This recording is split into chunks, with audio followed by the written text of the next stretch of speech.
Okay mga bay, welcome back na naman po sa ating channel, Boyax Visitech. Nagbabalik para sa panibagong video yung gagawin. So ngayon meron tayo ditong kaharap na isang board ng aircon. Ayan. Ito po ay galing ng Tacloban City. Yan. So bali ito lang yung dinala niya. Tapos sabi ng nagdala, may butiki daw na pumasok. O ayaw nang lumamig yung kanyang aircon, ano. So yan, isasalpak na natin kung meron tayong pwedeng pagsalpakan ito. So hanap tayo maya, ano. So tingnan natin sa likod yung galing yung portion na kung saan ay nandun yung butiki, sabi na nagdala. So yung pinaka dito sa kanyang communication ay, no, kung napapansin nyo dyan na yan. So dito na banda, so nilinis ko na yan mga bay kasi medyo maitim talaga yan kanina. At nilagyan ko na ng sensor kung napapansin nyo. So try natin ito. Try muna nating salpak doon sa pinaka natin unit, no, na pwedeng pagsalpakan. Yan, so may mga itim-itim dyan. Ayusin na lang natin, ano. So gagawin natin ngayon ay i-test muna natin. Tingnan natin kung anong lalabas kasi duda tayo na dito sa kanyang pinaka section ng communication. So ito na siya mga bay, na kabit na natin, ano, sa pinaka testingan natin kumbaga. Yan, so meron naman tayong unit na pwedeng pagsalpakan. Kaya ito, no, try nating paanda rin.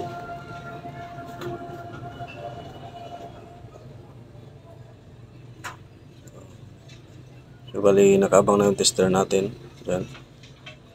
At sasaksak ko na para makita natin kung anong naging problema pa dito.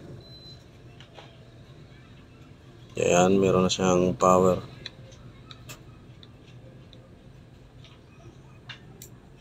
So medyo matagal-tagal pa to mga bay. Kaya ayan, oh, kung napapansin nyo mga bay, ayan, nagbi-blink na siya kaagad. So ibig sabihin yan, meron siyang nadidetect na error.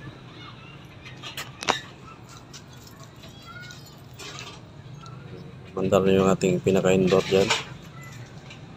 Ayan, 24. Tapos dito, tuloy-tuloy pa rin yung kanyang blinking. So sukatan natin yung kanyang mga voltahe dito.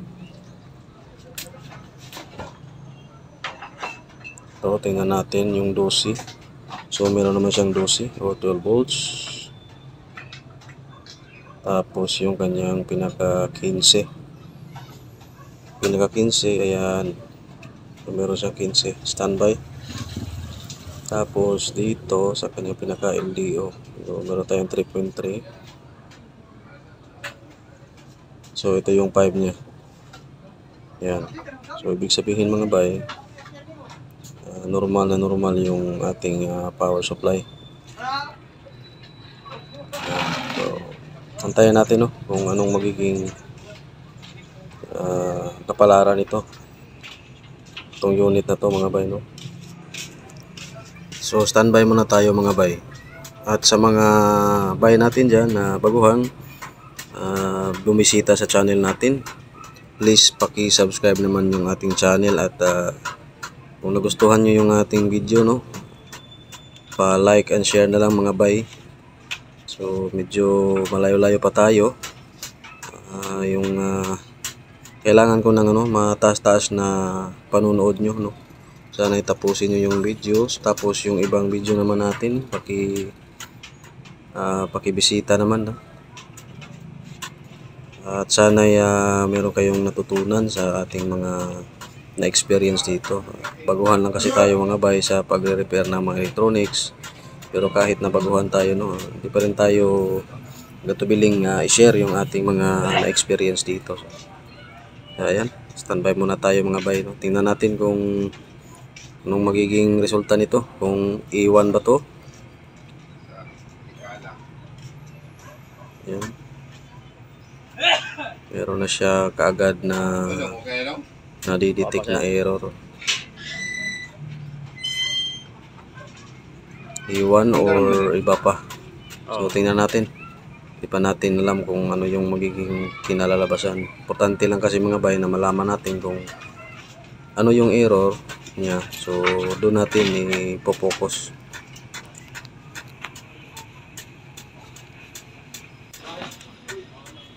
So, medyo matagal-tagal siya mga bay, no?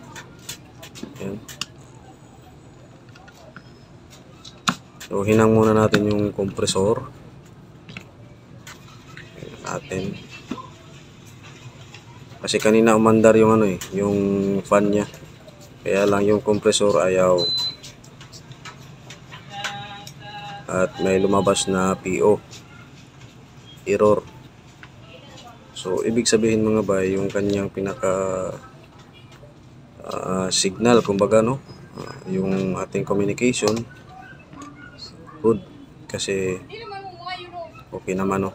Napanda niya yung fan. So dito sa kanyang pinaka-out ng compressor dahil ayaw umandar, meron siyang standby 33. Medyo mataas-taas to. 33. So ayun, unbalance yung kanyang pinaka-out ng ating IC na IPM. Mataas yung pinaka W niya, terminal. Ayan. So malamang sa malamang pinaka base doon sa experience natin, no? Pag ganyan yung trouble mga bay, nasa possible na sa IPM na talaga yung pinaka problema niya. So gawin natin ano tayo,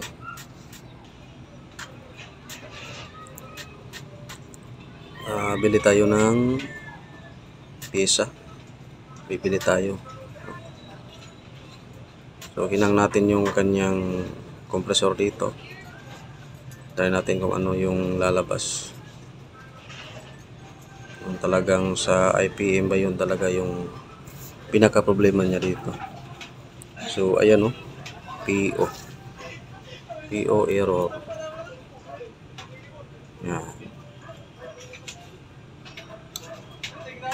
Yan o yung fan, mandar yung fan. So ganyan din kanina, no, hindi lang natin na-videohan. So ang gagawin natin yun mga bay ay order tayo try nating palitan yung pinaka IPM niya. Kasi kahit na mandar na yung ating fan yan, ganun pa rin yung voltahe niya. Yeah. So unbalance, ibig sabihin ng unbalance. So, try nating order, no?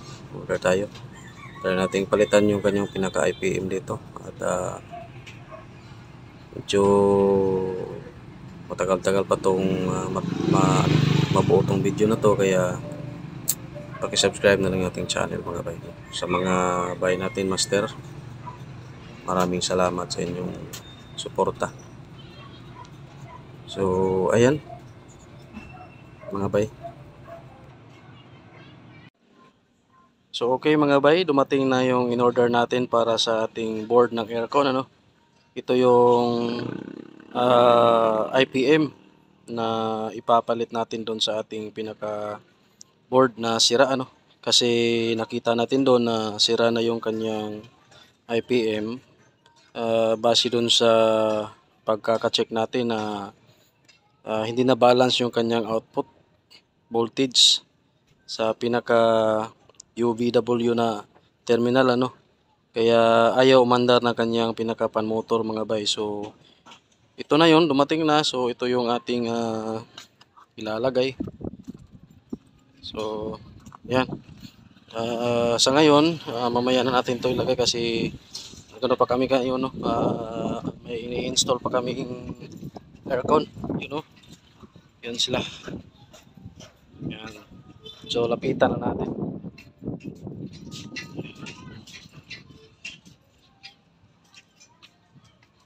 Oy! Kaway, kaway, kaway. Isuga kay nila eh. Serious magaya mo, boss. Unsa may naa diha? Humani karon. Ah, katagyo do. Nabosing ay. Ang banggitang teknisyan na mo.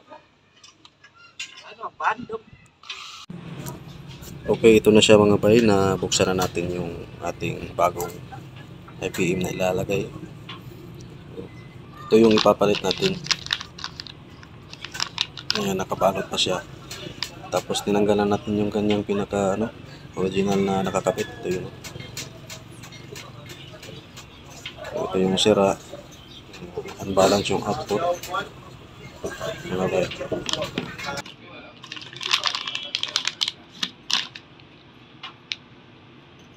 Okay mga bay, ito na yung pinalit nating IPM, no? Ayan, siya.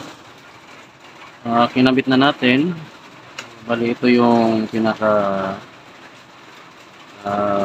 ay sinasira. Pinalitan natin, ha. So ngayon nakabit na natin. So itatry na natin i-check, no, o ipaanda rin kung normal na ba yung ating reading dyan, no. Ayan. So pasensya na kasi maulan, maulan kaya maingay yung bubong mga bay.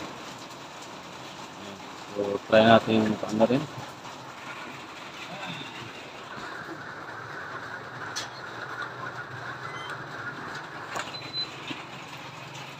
Ayan.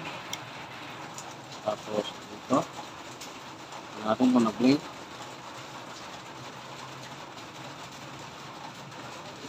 So wala na, sukat tayo dito.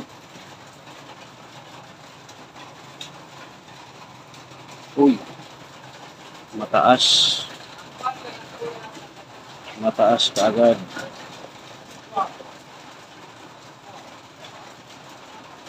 Ayan.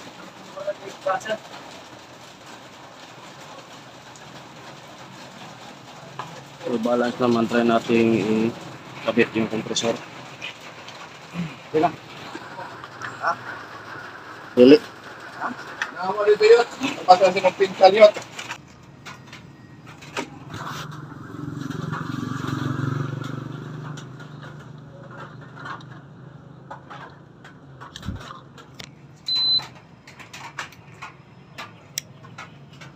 So ayan mga bay, no. So mapapansin nyo mga bay, naka-power on na siya. At yung kanyang compressor, yan, no, tumutunog kahit naka-standby pa siya. So dahilan yan ng mataas na output ng voltahe. Pero hindi yan umaandar mga bay. So malamang yung nabili natin dito na IPM is defective din. Mataas kasi yung output niya, no, mga bay. So ayan, no, 43. Yan, 40. Pero okay naman, balance naman siya, hindi katulad kanina na unbalance. So tama sana yung mga nasa mga below 50 yung standby niya. Pwede yun, no. Pero i-try pa rin natin siya sa kanyang original na compressor, no. So try nating salpak to, papasalpak natin para malaman talaga natin na ganun pa rin ba. So standby tayo. So ayan.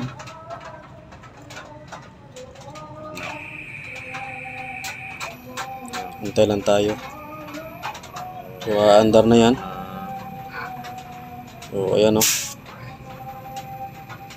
Nawala na yung humming niya at umandar na yung kanyang pressure. So ayan, no. Yun. Tapos yung kanyang indicator light hindi na siya nag-error. So malamang sa malamang yung nabiling IPM konting diferensya, no. So yan, no. Mandar na hindi na siya mag-i-error. So try na lang namin ipasalpak to. Tingnan namin kung anong magiging resulta doon sa kanyang original unit, no. Kung hindi ba siya mag-ahari. So yan lang muna tayo. Diyan lang muna tayo mga bay, no. Maraming salamat.